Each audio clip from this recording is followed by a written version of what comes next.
पौराणिक काल के कथानुसार राक्षस कुल में जन्मी वृंदा नाम की एक लड़की थी। वृंदा बचपन से ही भगवान विष्णु जी की परम भक्त थी। वह बड़े ही प्रेम से भगवान की पूजा किया करती थी। जब वह बड़ी हुई तो उनका विवाह राक्षस कुल में दानव राजा जलंधर से हो गया। जलंधर समुद्र से उत्पन्न हुआ था।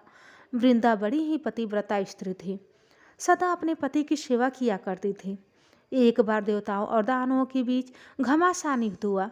जब जलंधर युद्ध पर जाने लगा तो वृंदा ने कहा, स्वामी आप युद्ध पर जा रहे हैं, आप जब तक युद्ध में रहेंगे मैं पूजा में बैठकर आपकी जीत के लिए अनुष्ठान करूंगी, और जब तक आप वापस नहीं आ जाते मैं अपना संकल्प नहीं छोड़ूंगी। जलंधर तो युद्ध में चले गए और वृंदा व्रत का संकल्प लेकर पूजा में बैठ गई।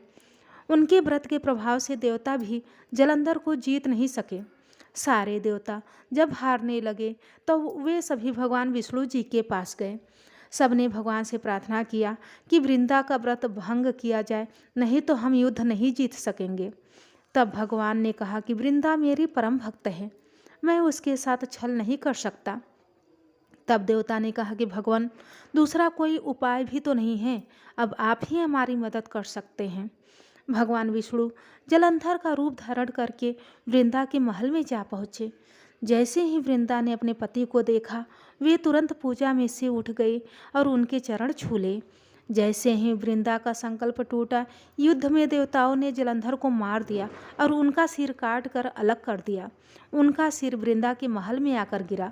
जब वृंदा ने देखा कि मेरे पति का सिर तो कटा हुआ पड़ा है, तो फिर जो मेरे सामने खड़े हैं वे कौन हैं?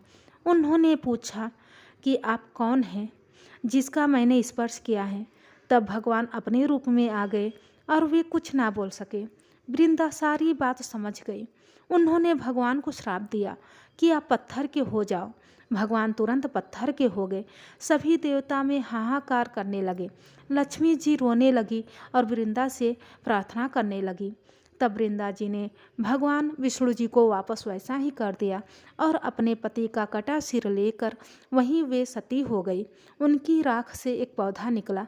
तब भगवान विष्णु जी ने कहा, आज से इनका नाम तुलसी है और मेरा एक रूप इस पत्थर के रूप में रहेगा, जिसे शालिग्राम के नाम से जाना जाएगा, तथा तुलसी जी के साथ ही मेरी पूजा किया जाएगा और मैं बिना तुलसी जी के प्रसाद स्वीकार नहीं करूँगा। तब से तुलसी जी की पूजा सभी करने लगे और तुलसी जी का विवाह शालिग्राम जी से कार्तिक मास में किया जाता है। देव उठनी एकादशी के दिन इसे तुलसी विवाह के रूप में मनाया जाता है। धन्यवाद दोस्तों। वीडियो अच्छा लगा हो तो वीडियो को लाइक और शेयर करना ना भूलें। मिलते हैं नेक्स्ट वीडियो में।